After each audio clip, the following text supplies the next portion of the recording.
Bonjour les amis, ils hurlent tous, sus à Macron. Qu'a-t-il fait encore? Il a osé, paraît-il, réhabiliter l'infâme maréchal Pétain.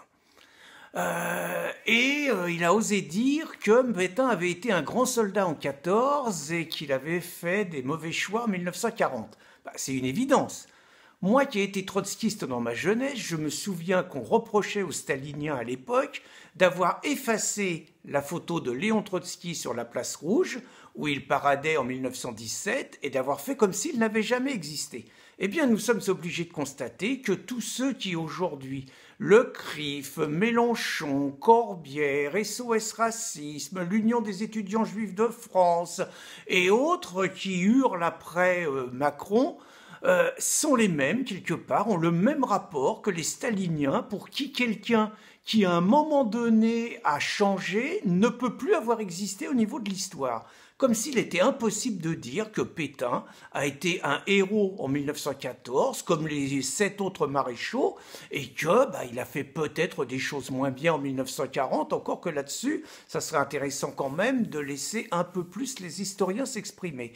Donc, ce qui est encore plus intéressant, c'est qui sont ceux qui lui crachent dessus. J'ai cité les noms, mais ce sont tous des personnes qui se réclament de l'histoire du Front populaire.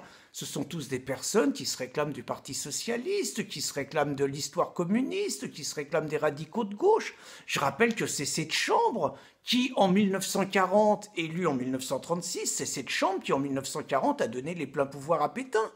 Je rappelle juste que ces gens-là ont voté ou ont fait voter François Mitterrand en 1981.